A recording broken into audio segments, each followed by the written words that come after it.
How are we all doing? We're live and interactive, and this is the player ratings for yesterday's game. And yeah,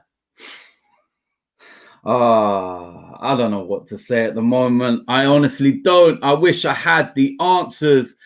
I wish I could be sitting here with a big smile on my face and it was all positive and everything else, but at the moment it's not positive, is it? It's not great. The football that we're playing is not amazing, and at the same time we're just not getting the results. Sometimes you don't play well as a team, but you scrape through results, but we're not even doing that, and that is the biggest issue. And I just don't know what's actually going on at the moment. A lot of these players need to take a long, hard look at themselves. Mikel Arteta needs to look at what he's doing in terms of the formation and whether the players are too rigid in, what they're trying to do, and it's becoming a little bit too regimental, shall we say. And yeah, people will be in the comments laughing and thinking it's funny, and there'll be a majority of, rival fans from other clubs that think it's hilarious. And look, at the end of the day, when you banter teams as much as I do, you've got to be able to take it on the chin as well. And yeah, I'm taking it on the chin, and I've got to, at the moment, I back the manager, still back the manager, absolutely no doubt in any way, shape or form about that. But it's one of those at the moment. It's tough. You've got to, go with the good times, and you've got to ride the bad times, because, people like myself that want the manager in were absolutely buzzing when we beat Manchester United at Old Trafford. And, we can be loud and proud and everything else when that happens. But at the same time, we can't go missing and we can't go hiding when results are not going right. And I have my reasons for backing the manager. Some people will, disagree. Some people will portray it as being something that it's not. The simple fact is that, I fully back the manager because I believe, what he's capable of doing. We'll find out whether that's right or wrong. It is what it is. And like I was saying, the players do need to take a long, hard look at themselves. Massively need to take a long, hard look at themselves and some of what's going wrong. And the one thing I will say is that with a lot of these players, they've kind of been here under Wenger. There's players that have been here under Emery, and there's players that are here under Mikel Arteta. And there was even players under Freddie Ljungberg. Remember that as well, because he was interim manager for a short while. And it's no coincidence that some of these players are failing under all of these managers. And at that point, when there's been so many, you've got to start looking at the players in general. Now, there's plenty of these players that should not be playing for Arsenal Football Club.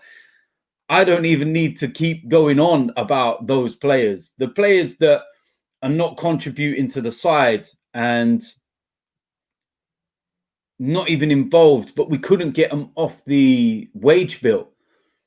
They're a massive problem, and I think I said it in my instant reaction video yesterday that I think it was a game last week or the week before, an under-23 game.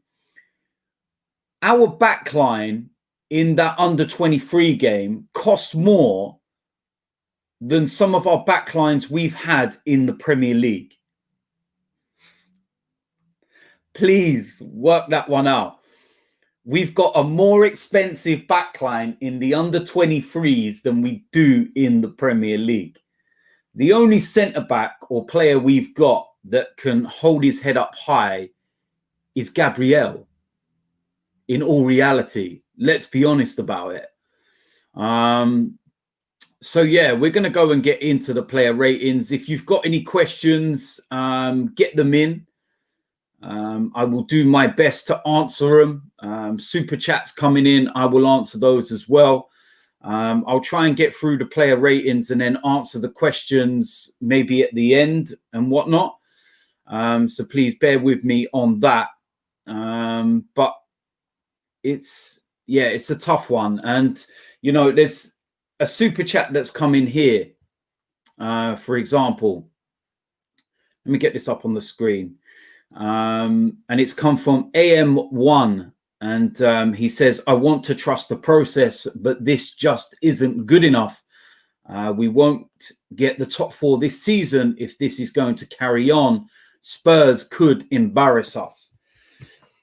And I've got to agree with him on this because, you know, it's one of those that we go into the North London derby on Sunday and it could be absolutely catastrophic in terms of what happens in that game. And I don't even want to bear thinking about what could possibly happen. Shout out as well to ARSWOL, who's come in with the super chat. And he says, big up to you, DT. It's ads from GNA TV. I appreciate you dashing out the content. It's entertaining, but bro, keep on it. Salute to you. Shout out to you as well. And good luck with your channel and everything else. And of course, if you do have a channel and you want to talk about Arsenal, then we're going to be doing something over the next few weeks where I'm going to be bringing on people to have a little talk. Once a week, let's just get it all out there and talk. Because sometimes it is good to talk. But look, listen, let's go and get into the player ratings. And starting off in goal, Leno. And I suppose there's going to be a debate over the second goal. What I will say is that when a goalkeeper commits to making a save and it takes a deflection, it's going to be really difficult to do anything with it. It took a deflection. So you've got to give him the benefit of the doubt. He's not responsible for anything that happened yesterday. And that's why with this one, I'm going to go straight down the middle with Bernd Leno, and give him a 5. I don't know what your thoughts are on that and the goal itself, the second one. Let me know in the comments section, of course. But I don't think he had a bad game overall. Next up, we're going to go with Hector Bellerin. Now, I know people will sit there and say, oh, they pick on Hector Bellerin. He doesn't like AFTB or anything else. Listen, the reason why I don't like Hector Bellerin is because he's shit. All right. How many times do I have to keep talking about Hector Bellerin? I was talking about his performances before he sat there and mentioned AFTV. It's not good enough. Simply not good enough. There's a young lad at Brighton. All right. That's a better right back than Hector Bellerin, Lamptey. That's the kind of player that we need as a right back in the system that Mikel Arteta wants to play. Not Hector Bellerin. Are you serious? His performances are dog shit on a consistent basis. Week after week after week. And I'm bored of talking about it. And we can sit there and say about Ainsley Maitland-Niles, and we can sit there and talk about Cedric. What is going on with those two in training as to why they can't break in ahead of Hector Bellerin? Because Hector Bellerin is not doing anything to warrant playing in the team. He had one good cross in the whole entire game. All right. He was directly involved in the 2 goals that Wolves scored. Now, the first goal, he was out muscled and out jumped for the header that hit the bar. Then when the ball rebounds and lands into the box, and I think it was Neto, wasn't it? Hector Bellerin, first thing he does, he turns his back. I said this in the stream on AFTV. We don't have a player that actually wants to put their body on the line. And ironically, in the second half, I think it was, Gabriel put his face in front of a ball. And that's what I want to see my defenders do. Not what Hector Bellerin does, which is turn his back. Then you go to the second goal. And what did Hector Bellerin do again? Turn his back. The ball hits his backside. And that's why Leno ended up spilling it, because of that deflection. Stand up, take one in the bollocks, take one in the face. You're getting paid a lot of money to defend, and you don't. He gets a 1. And the only reason why he gets a 1 is because of that one cross that he made in the second half. And probably because he put the kit on the right way. That's about it. That's all you're getting a 1 for, man. Absolutely diabolical. I can't say no more than that. Hector Bellerin was just so annoying, man. Some of the stuff I see this guy do, man. And people will sit there and talk about how, oh, it's because he don't like AFTV. No, it's because of his performances. Shout out as well quickly to Frosty Irish, sending in a super chat. And he's a Manchester United fan, but he says that he massively respects me. One of the few Arsenal fans I like. Where do you honestly think Arsenal will end up come May? I will answer that at the end of the ratings video, but thank you for your super chat. So yeah, next position, we're going to go into the defensive areas. And first of all, David Luiz. And I feel sorry for David Luiz in many respects, because I don't think that he should have carried on the game. Not so much because of the injury, and we see this whole talk about, you know, concussion and everything else. And it's very evident that something was not right. It was still bleeding and actually showing through the bandage after. But I also think mentally, it was probably not the right thing to be playing him, because he looked very, very shaken by the whole incident. And, you know, one thing I will say is to send my, you know, best wishes. And, you know, he's got a fractured skull and he had to have an operation. And it's like, listen, man, I can only send my best wishes to him. But David Luiz knew at the time something serious had happened. And I just think mentally he wasn't prepared or right to have carried on. So I feel sorry for him in that respect. So I'm going to go straight down the middle with David Luiz and a 5. But of course, let me know in the comments what you feel about that one as to whether he should have continued in the game. Next up, we have Gabriel. And what more can I say about this guy? The guy is our best defender.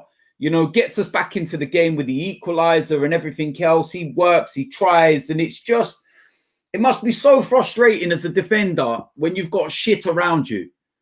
Honest to God, Gabriel is the best of an absolute load of crap around him. And I can't say no more. Gabriel was the best outfield player, along with one other that I'll get into in a moment. But Gabriel, I'll give him a 7. Some will maybe say, could he have stood on his feet for the second goal? I think he was just trying to retrieve the mess that had been created in front of him. You know, and he gets a 7, man. And again, let me know in the comment section whether you agree or disagree. Next up, we have Kieran Tierney, and got skipped past from Traore for the first goal, I believe it was, and had a difficult time. But what I will say is that there's many fullbacks in world football that get skipped past by Adama Traore. The guy's acceleration off the blocks is just absolutely scary. But it's the other end. Something just over the last few weeks doesn't seem right with Kieran Tierney. I don't know whether it's the whole system itself that's not helping him, or I don't know, but he's not as bad as what Hector is on the other side, for example. At least when he gets forward, he actually can put crosses in the box.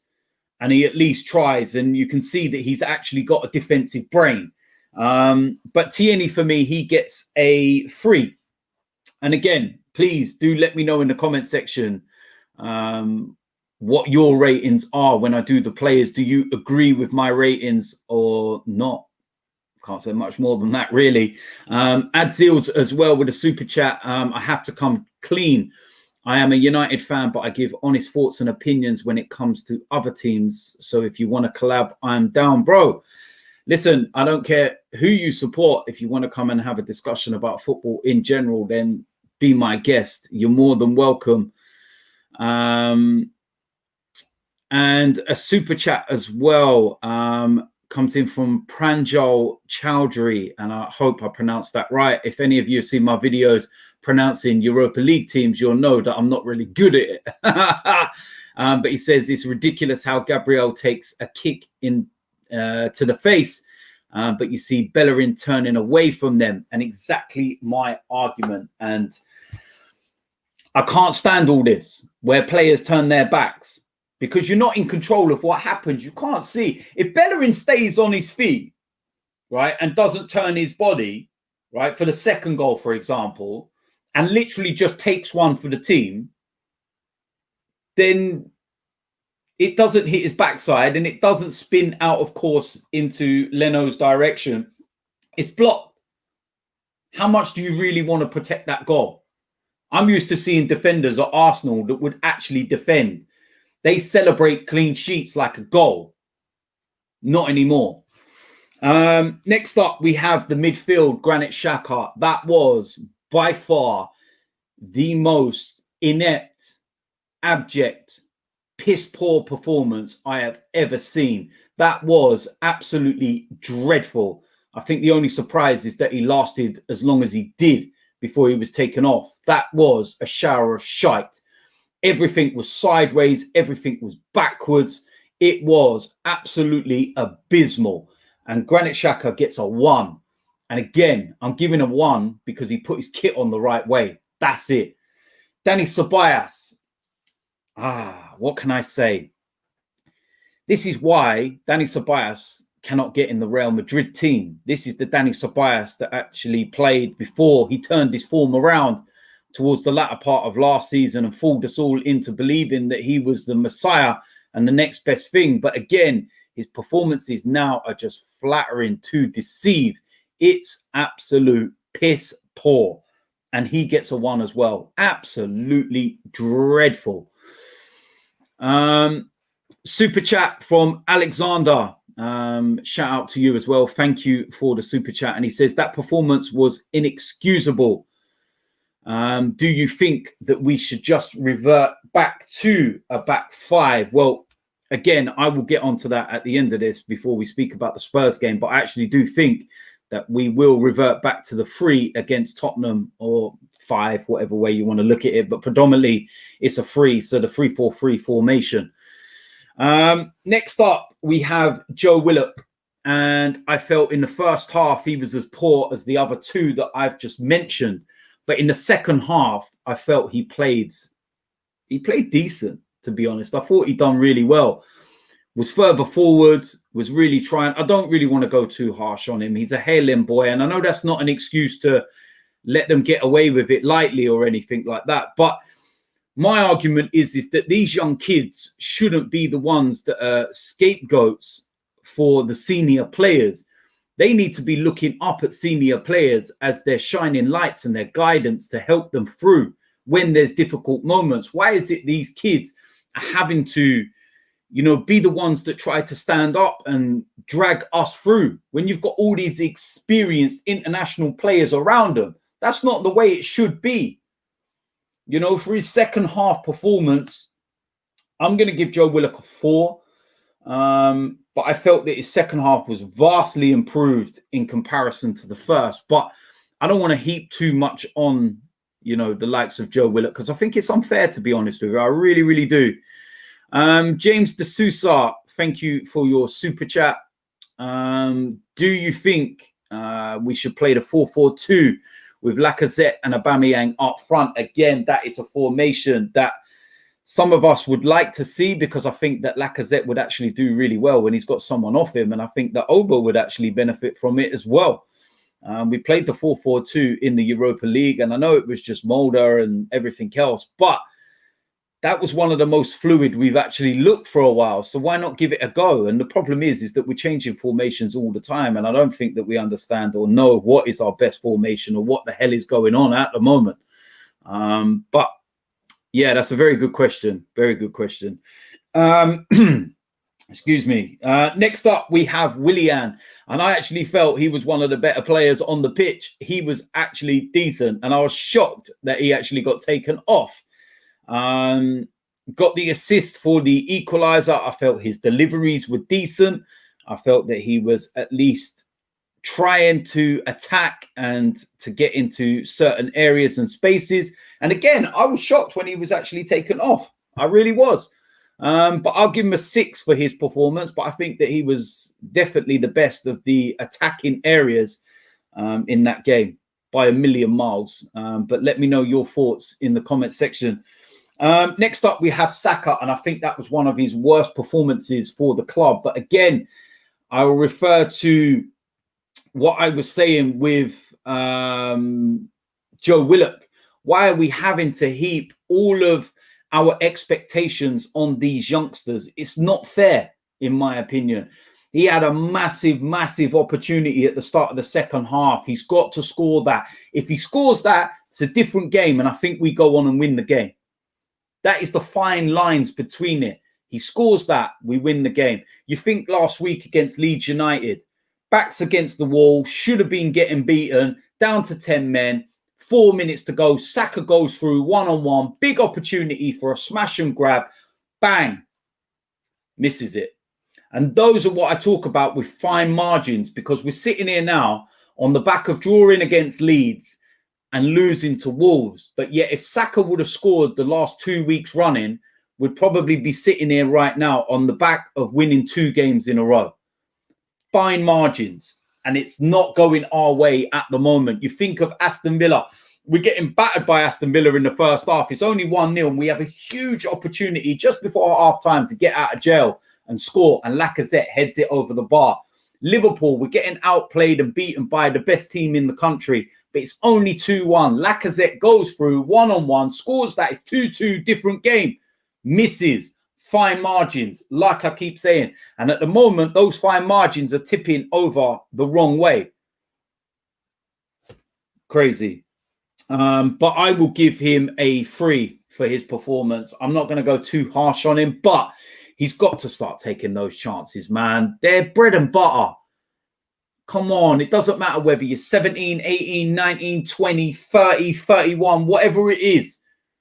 They're simple chances. You have to be taking them at this level without fail. Next up, we have Pierre-Emerick Aubameyang. And it's just not good enough. And shout out to Jermaine as well. I see you in the chat, one of my players at DTFC. Thing is with Aubameyang is that the service is dreadful. Absolutely dreadful. But I saw something yesterday that I've never seen before from Aubameyang, and it worries me. And that was, he hasn't got a smile on his face anymore. And I know it's difficult, and people will say, what's there to smile about? But he still always normally smiles. And he looked very disinterested at times in the game yesterday. Like, he couldn't be bothered is probably the best word that I can use for it. And when he's your captain and somebody that signed a new contract and your talisman and the one that digs us out of the hole so many times as he has done in the past, that's tough, man. And I don't like seeing it. And I'd love to know what the hell's going on and what's actually wrong. But there's no creativity for him. And I see a lot of people talking about ARSWOL and everything else. I supported ARSWOL more than anybody. But what can we do? ARSWOL can't even come into the Premier League side until January at a minimum because he's not in the squad. So it doesn't matter that we can't do anything. You know, if you're going to talk about bringing in a creative player that can actually, you know, go into positions, then maybe bring Emil Smith-Rowe in, because at least he's direct and actually knows how to play in that 10 role. You know, but Aubameyang, for me, he gets a 2. That was a poor performance. I feel sorry for him on one hand because the service is absolutely awful. It's like going to a restaurant and you're sitting there waiting for, you know, your service, and then it's like, oh, you self-serve, go and do it yourself. It's what it's like. What? Nah, not good enough, man. Not good enough. He gets a 2 for me. Substitutes, Rob Holding. And again, the issue with Rob is when he's getting absolutely skinned. When he comes up against pace, he has none. And his position is poor, and he looks like he get absolutely roasted. Not good enough. 4. Lacazette. I don't know why he came on. What was the point? 10 minutes to go. We need a goal. We need to equalise and bring him on with under 10 minutes to go. I'm not even going to mark him because it was absolutely ridiculous that he came on in the point that he did. Reece Nelson, I sat there and called out and said that this boy needs to play and he needs to, you know, be involved. But again, please, please, please, please, please, somebody please tell me about the crossing. Come on, man.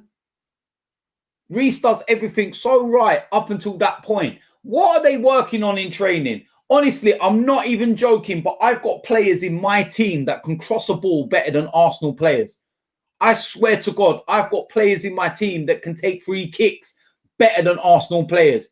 I'm not exaggerating. Players that work to perfect their craft over and over and over and over. And this is at the bottom end of non-league. And people trying to establish themselves and to, you know, be the best they can be. And they deliver 9 times out of 10, constant. But then you go to Arsenal Football Club, elite level, Premier League, and it's 9 times out of 10 they can't deliver. You'd be worried if they was a postman. Because you ain't never getting a letter. Seriously. Can't beat the first man. Can't do anything. It's poor, man. Reece does everything so right up until that point. 3 for me, because the delivery was just absolutely dreadful, man. Honest to God. And yeah, listen, this is from Ramin. And he says that Oba was angry from the get-go. I suppose, yeah, he's got a right to be angry, I suppose. I really can't say more than what I've actually said about that situation. James D'Souza with a super chat. Thank you to you. Can we please sell Bellerin? What do you think? Also, we are missing Partey. We're missing Partey big time. But listen, man, we ain't going to be having Partey in the side until January, at least from what I'm hearing. So, yeah. Fat lot of good that's going to do at the moment. I think he's got probably about another 3-4 weeks out. His injury record at Atletico Madrid's not actually bad. He comes to Arsenal and he picks up one and puts him out for over a pissing month. It's like, come on, man. When it rains, it pours. Seriously, man. But Bellerin, we need to sell him. Please, please, please, just sell him. I really don't care, man. I don't care who we sell him to. You know, I don't care if he goes off and plants trees for the rest of his life. Just, he's not good enough, man. He's really not. Brighton paid about £2 million for Lamptey. You could still go and get him now for about 20-odd million pound. Do you know what I mean? That's a right back. That's a full back. That's a player that actually can play that position. Bellerin can't.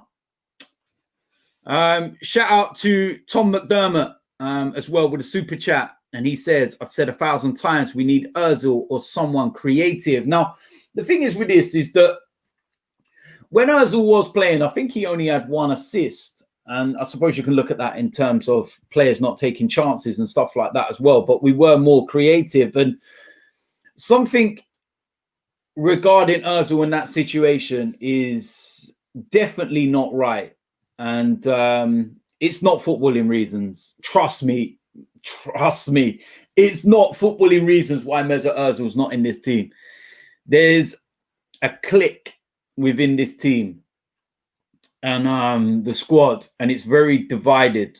And there was a lot of people that were needed to be shipped out during the summer for it to be a level playing field and to rebuild. And what I will say is that come May, you know, the majority of that will be gone because the contracts are finished and done and they're all out the door and there's no talking about it anymore.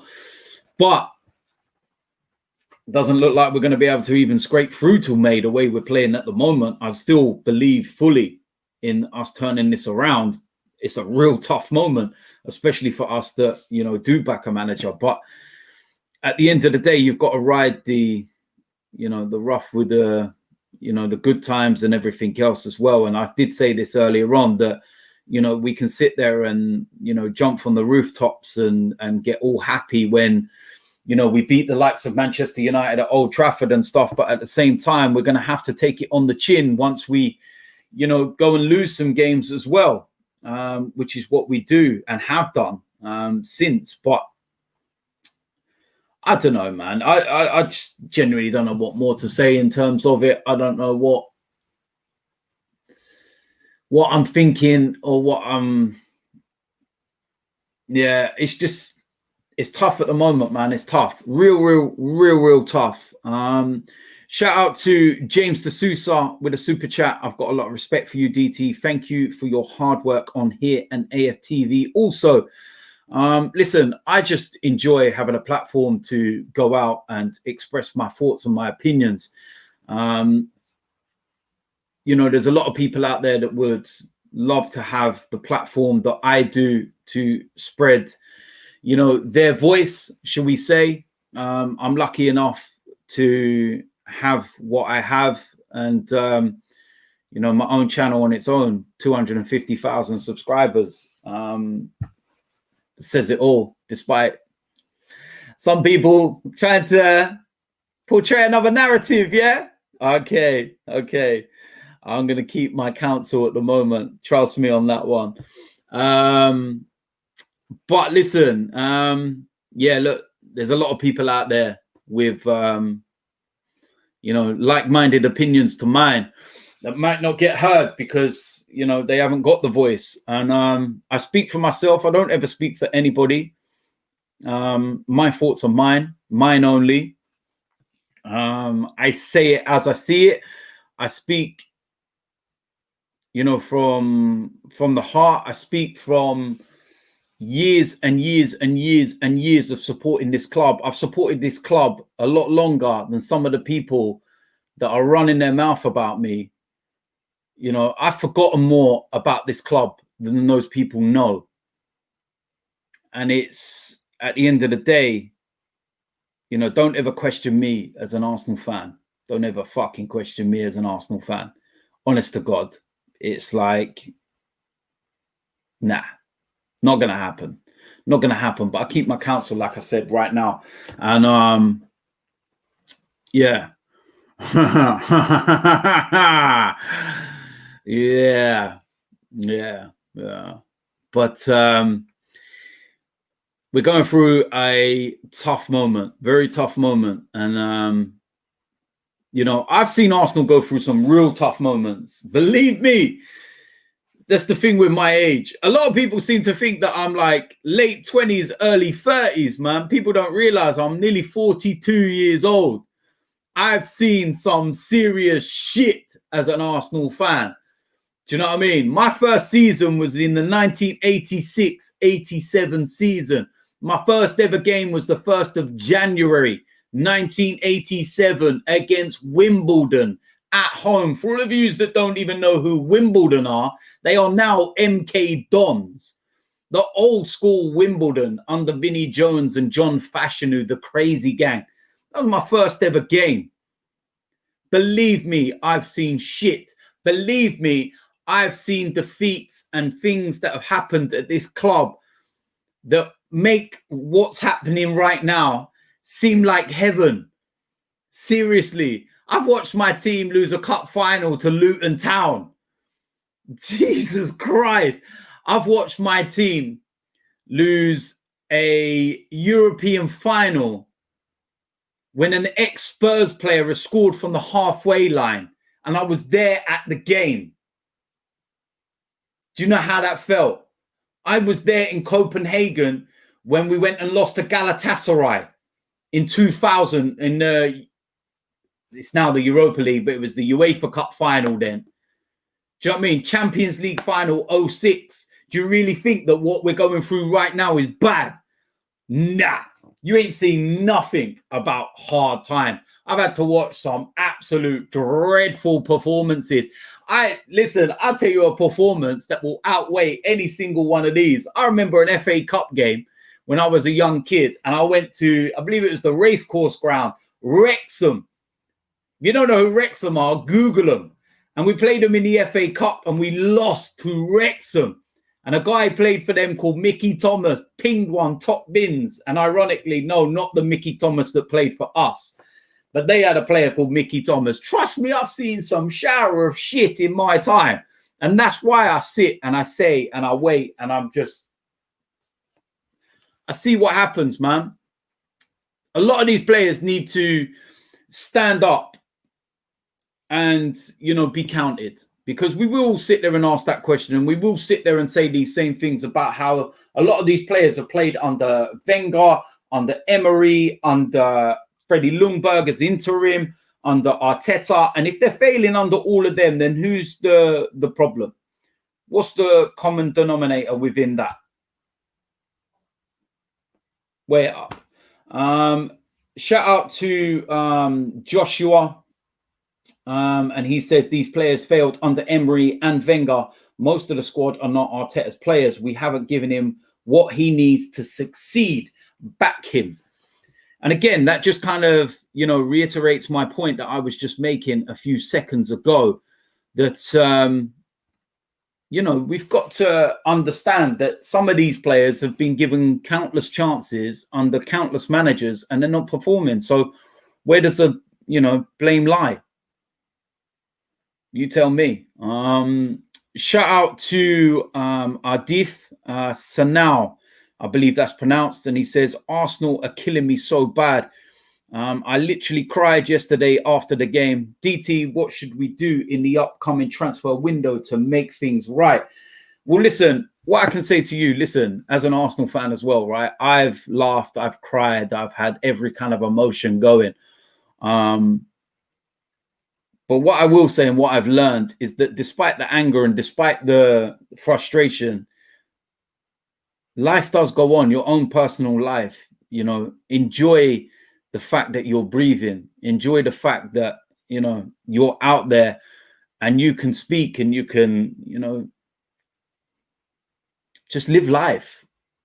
And despite the frustrations and the hurt and the pain and everything, just try and put a positive outlook on your actual life. Don't let it bring your actual life down. You know, when we talk about Arsenal and we have these discussions on podcasts or shows or whatever, we can let it all out. We can say the things that we want to say and what we mean and everything else. But yeah, you know, don't let it affect your day to day, because I certainly don't. And I'm loving my life in itself and my family, my children and everything. And yeah, but we've got some good players there, man. But something's just not right. Something just ain't right. It's so frustrating at the moment, man. But it feels good getting this out.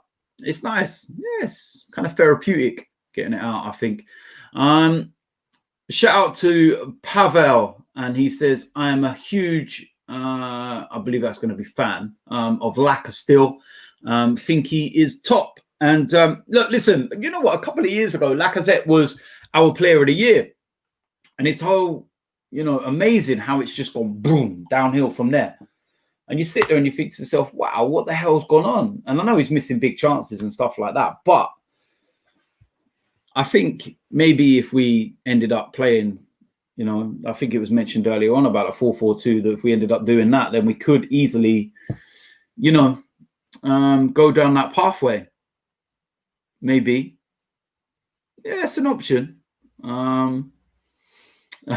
Shout out to NG Music from a United fan. Here is money for a new striker.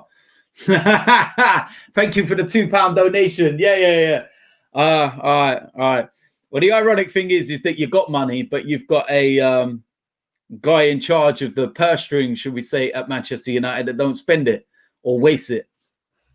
So listen, Manchester United, despite, you know, turning that around yesterday, have still got their own problems as well. It's one of them, innit? Shout out to Ben Williams for the super chat. Keep up the good work, DT. Do you think Saka is a better left wing back than a left midfielder / left winger? He contributed much more assists when he was in that position. Yeah, I think maybe because he gets to run from deeper and, you know, he's very evasive as a player. I like Saka as a player. I really do. But again, I think that we're heaping too much praise on a young boy that's expecting, to go and do everything immediately, instantaneous, etc., etc. It's tough, man. It's really tough. But we're going to have to get the formation right. We're going to have to work out what is right. We're really going to have to work out what is right. And we ain't got much time. I'm not even looking at Thursday's game. Thursday's just a game that's in the way for me because, we've already qualified in the Europa League. There's going to be 2,000 fans back in the stadium. I don't know, after yesterday's performance, maybe half of them won't turn up now. I think sod that on a Thursday night and stay at home.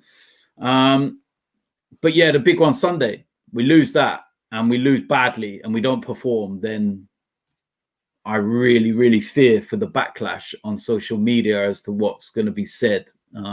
It's not going to be pretty. Shout out to Guy for the super chat. Hi, DT. Hope you are well. What team has surprised you most this season? Interesting question. I would say Southampton a little bit until their performance yesterday in the second half in particular. Again, there's a club that stuck by the manager. I remember when they lost 9-0 to Leicester and everyone was, saying he's going to be out of a job next week and they've stuck with him. I would say I don't think there's been major real surprises. I think that everyone's kind of done what they need to do. And it's been poor from a lot of teams. So I'll probably say Southampton have had a decent start. And they would have really been up there if they would have held out and actually beat Manchester United yesterday, but they didn't. So that was a massive letdown from them. Sheffield United, some people will say that's a surprise where they are in the league. Not to me, because I called it before the season started. I said that they were going to suffer from the second season syndrome. 10 games in, 9 defeats, 1 draw. And Chris Wilder, despite the amazing job he's done at Sheffield United, they can't afford to go into the Championship. So they're going to really have to think long and hard over these next couple of weeks. If you don't turn the performances around, he'll be out of a job. Do you know what? I just see a question in there. It's actually gone away. The chat's moving so fast, but it said about Bellerin shorts. Something about Bellerin shorts and his defending. Don't even get me started, man. So, but I see this one. DT, how about sell Lacazette and signing a top-level attacking midfielder in January? I don't think we even need to sell Lacazette to bring in an attacking midfielder. We've got the funds to do it. But it's whether we're going to do it or not. Do you think that Edu has a say in picking the lineups and the tactic? No, I actually don't. I don't think he's involved in that respect. Not in any way, shape or form. Has Mark Goldbridge unblocked you? I don't think so. I love Mark, really. No, I don't think he has, man. I don't think he has. No, I don't need to give my opinion on him. Thank you very much. Yeah, you won't like what way this goes if I did. Thoughts on Steve Bruce and Newcastle? Yeah, it's tough for them. We think we've got it bad, but then, Jesus, we're having a poor time, aren't we? Another super chat from James D'Souza, and he says we need a central attacking midfielder, a CDM, a right back, a centre back, and maybe a left winger. Jesus Christ.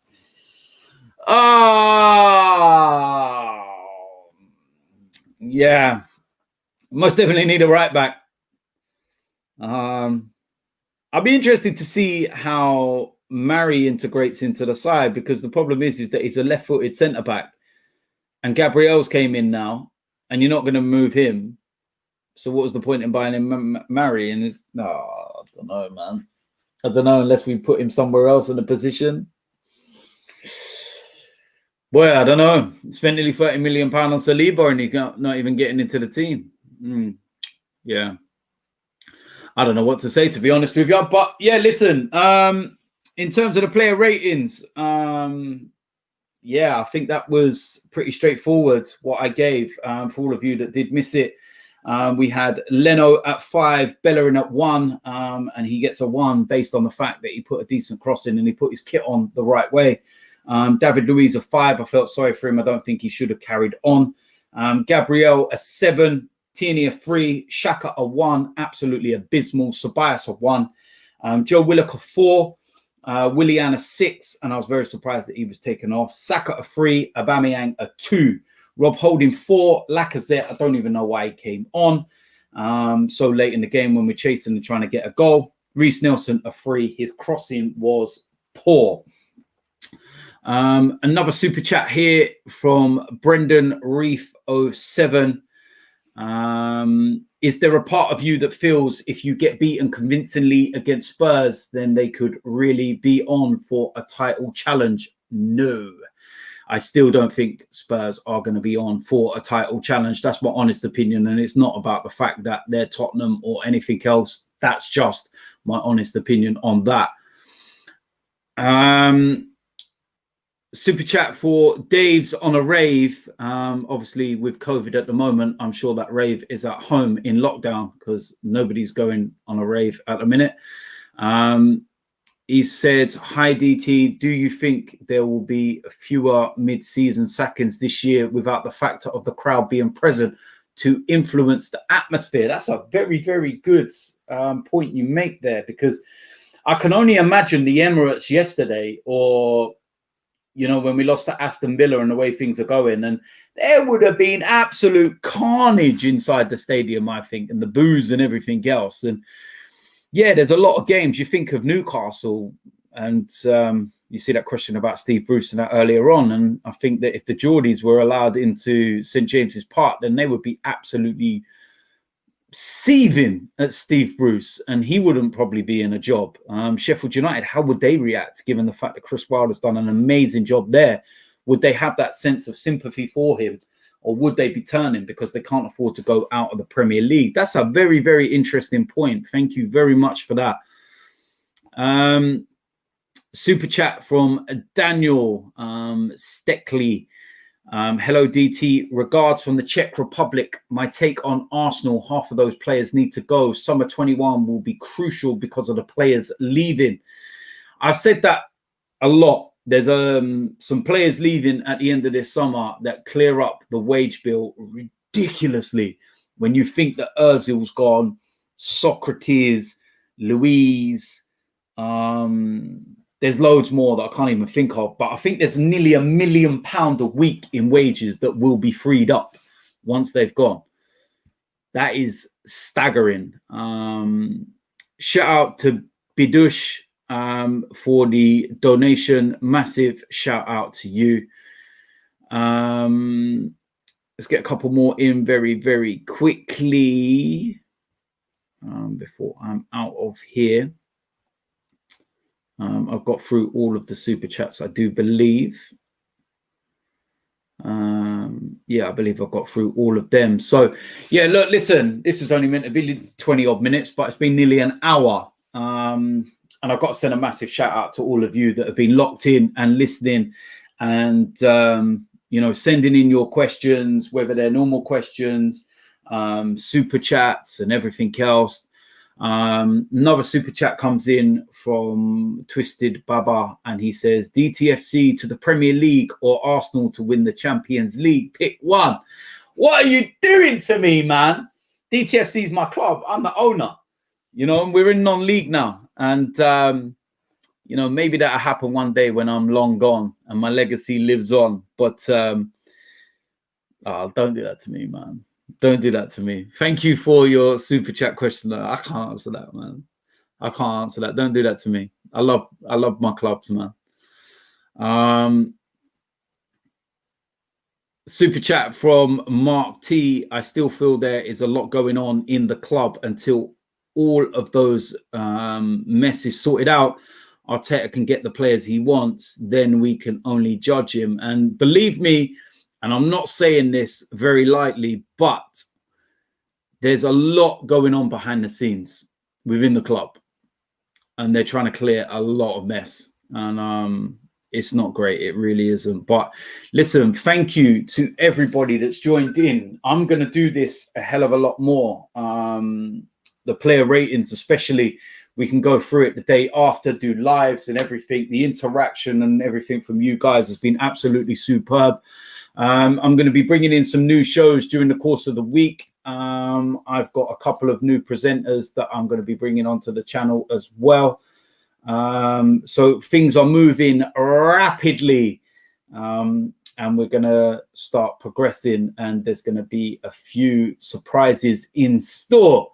That's all I'm going to say at the moment. So listen, thank you to all of you that have put, all your questions in, all of the super chats, every single one of you that have been locked in. It's been an absolute pleasure talking, ranting, and moaning for nearly an hour. It's sometimes very nice to do after a defeat like that. But